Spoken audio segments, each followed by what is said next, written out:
Greetings and welcome back everyone to Reassembly and the first part of our 500p tournament. We have had quite a few entries, 36 in fact, which is a really important number, as 36 means that our battles are going to be between six combatants. There will be 6 battles, and then the winners of each of those battles will go on to a final battle. Again, 6 combatants, and the overall winner of that battle will be crowned the champion of the 500p tournament. So there are going to be about 7 episodes covering this, because the way we're going to be doing the battles is in pool mode. Quite a few people commented that one of the down points with the bracket is it's so heavily based on random chance. There's still a little bit of random chance going to be involved in this, but significantly less, because each person in the pool, in their kind of group, is going to fight every other person in the group. So the overall winner from each group is generally going to be the best ship there, not just the luckiest one to have been given the correct sort of pairings due to a bracket. Now, the other thing that 36 entrants means is that unfortunately, as much as people wanted me to, and as much as I wanted to, I'd already made a ship, in fact, I'm not going to be entering my own ship into the tournament because it would mean the exclusion of one of the people who has submitted a ship. And I would very much prefer not to do that. There were quite a lot of people who couldn't join in the tournament in the last tournament, the 3000p tournament, because I simply had too many people to put into a single episode. This time I'm mixing things up. I'm trying to make sure that everyone who's entered does get included, even the people who failed to properly follow the instructions. But as you can see here, we've got quite a nice assortment of ships, very nice looking. But let me fade in my little open office calc. It's not Excel, it's calc. It's a free version. I'm not even going to get into the whole thing. Oh, why don't you use Excel? But I'll bring in my spreadsheet, which has all of the entrants on it. And as you can see, I've randomly assigned them. Again, just chaotically in this one. Like I said, there's going to be a little bit of randomness involved in this. So in Group R, we've got the Goatee, Roguewind, Longinus, Rabid Bumblebee, Operation Solar Eclipse, and the Cannon of Death. In Group B, we've got Snare, Dr. Death, HMSS Viper, This Fighter, Snapshot, Mark IV, and WSFF Spearhead. And because they asked me to, it seemed a little bit awkward, but Picminicus would like me to announce to everyone that they have a YouTube channel. I assume it's going to be /user/Picminicus, but I could be wrong on that one. But there we are, Picminicus. I have done it too fast. Group Ek. Oh, actually, I just realized I haven't... sorry about that. Okay, group at the top should obviously be... you should be able to read that as group. And this is all in Welsh. Sorry, I forgot to change this to English. Down the bottom, we've got an Illwyr, which means winner. And over on the far right, round derfanol means final round. And I'm using the Welsh alphabet. I'm sure it doesn't really matter. You all can see the important information here.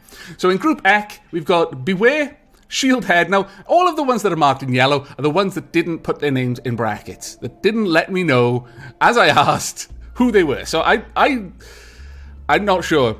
I'm not going to be able to call out the architect. I'm not going to be able to praise you if you win, because I don't have your name. I've just got the ship's name. But we've got Beware, Shieldhead, the Apoaptic Anomaly, Sunfire, the B-Day Arrow, and CSHF Queen Mark II.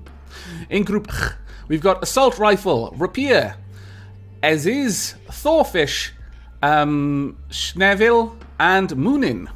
In Group D, we've got Mini Battlecruiser, Hive Launcher, UFO, Harbinger's Beetle, I like the name, the Arachnid, and Wasp.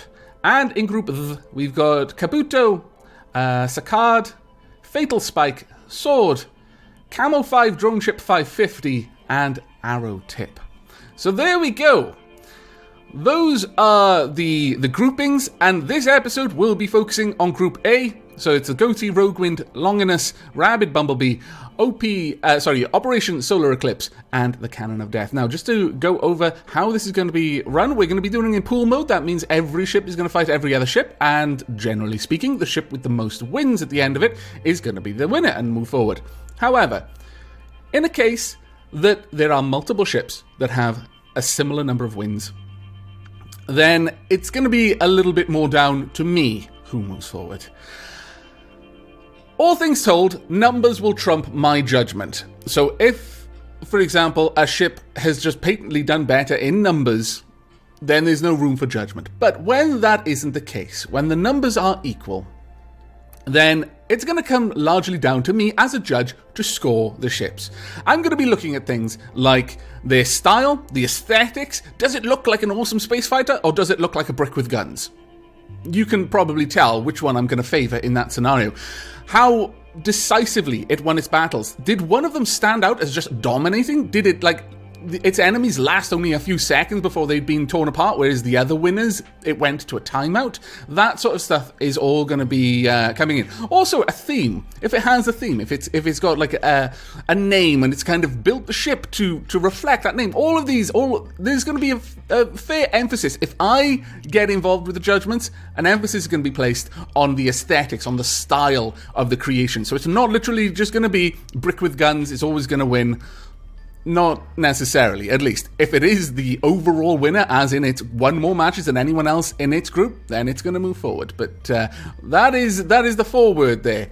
I am going to get involved in a case of a tie, and it's going to come down to my judgment. And if that doesn't appeal to you, well, I'm not really sure what to say.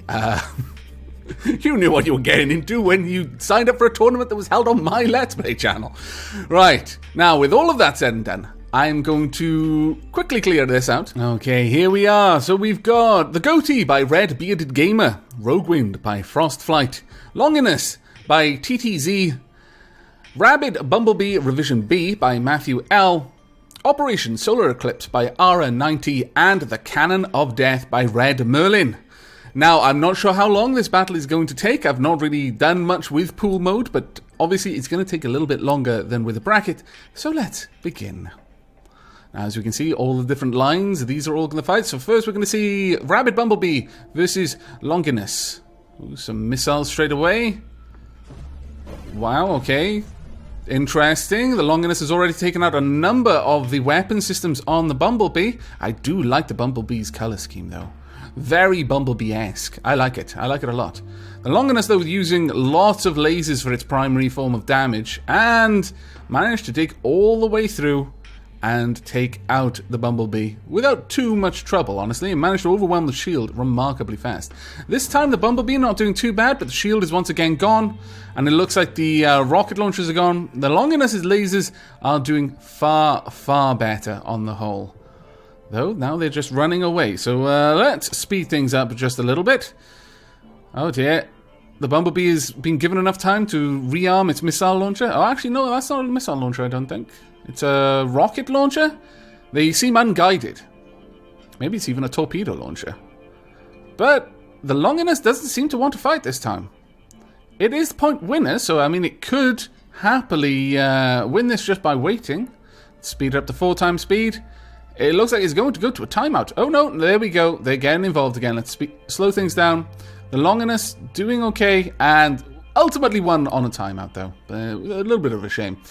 Now, the Bumblebee versus the Roguewind. Excuse me there. Now, let's see if this torpedo system or rocket system that the Bumblebee has got will ever really do much, because it's an interesting system to go for. But the Roguewind, with its just basic DACA, seems to be leading the charge right now, though. The Bumblebee's shield's back up. No, it's back down again. Bumblebee does have some laser systems and a bit of flak by the seams of it, so it's certainly no slouch when it comes to DPS. Against the Longinus, it didn't seem to fare that well, but the Longinus seemed to just rely very much on the lasers, and as we've all seen, burst lasers are incredibly powerful. But it doesn't look like the Roguewind is going to be able to recover from this one, I don't think. Not once the Bumblebee gets in close enough range to use its torpedoes and its flak properly. Is that one going to connect? Oh, it did. And there we go. It probably is torpedo. It's doing a huge amount of damage.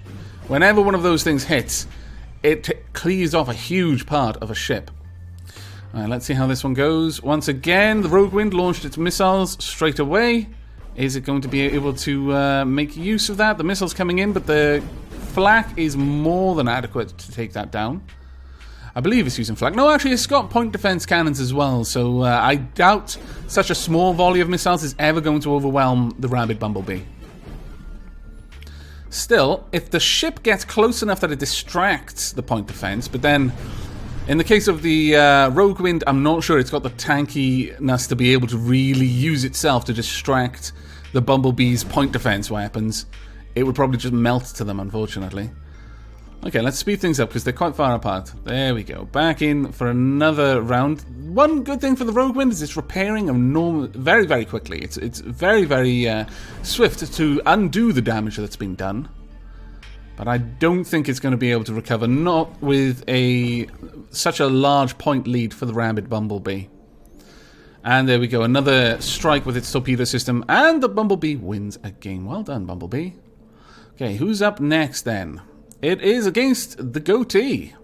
Now, the Goatee, very heavy Dakar ship here. Not very fast. It's got some decent point defense lasers as well, but losing its armor pretty quickly. Is it going to be able to get in close enough to make use? No, it's not. That Dakar is just not good enough to weather down the armor on the Rabid Bumblebee. And approaching the Rabid Bumblebee head-on, pretty much a recipe for disaster because that torpedo hurts a lot. Now, let's see how the Cannon of Death fares. It's got some burst lasers, but an awful lot of Dakar as well. An interesting armor configuration and shields. It's going to be a pretty interesting fight, this one. It looks like the Cannon of Death is living up to its name. Its main armor, frontal armor, is broken off, however, but it's still there. It's actually still in the way. That's quite an interesting... I'm wondering if that's by design, but the Cannon of Death is basically carrying its broken armor with it. Now, looking at the Cannon of Death, based on the components, I fancy that outer ring is actually... I can't tell. It might actually be armor. I'm not sure what faction this is. As I mentioned to those who were asking in the comments, I hadn't made any... specific requirement that ships be of one faction. So multi-faction ships are allowed in this, though I may specify that in future tournaments, whether they're allowed or not. To be perfectly honest, it wasn't something I had considered. I wasn't aware myself of the possibility for multi-faction ships, though I should have been, given that one of the ships in the last tournament was a multi-faction ship. But in this case, I think the Bumblebee is going to win by points again.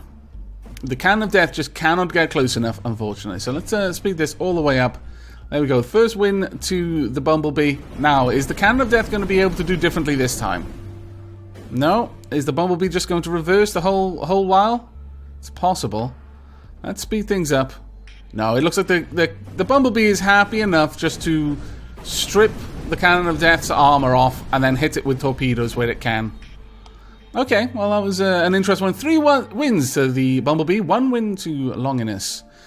Final round for the Bumblebee, Operation Solar Eclipse. Ooh, Solar Eclipse has got a lot of lasers, but can it weather the blows? From the torpedo systems, it cannot. The Bumblebee is turning out to be quite a strong fighter here. It's got fantastic point defense with those lasers, but it's got no shielding to speak of, and its armor is just melting under the focus of the Bumblebee's point defenses, practically. Well done, Bumblebee. 4 wins.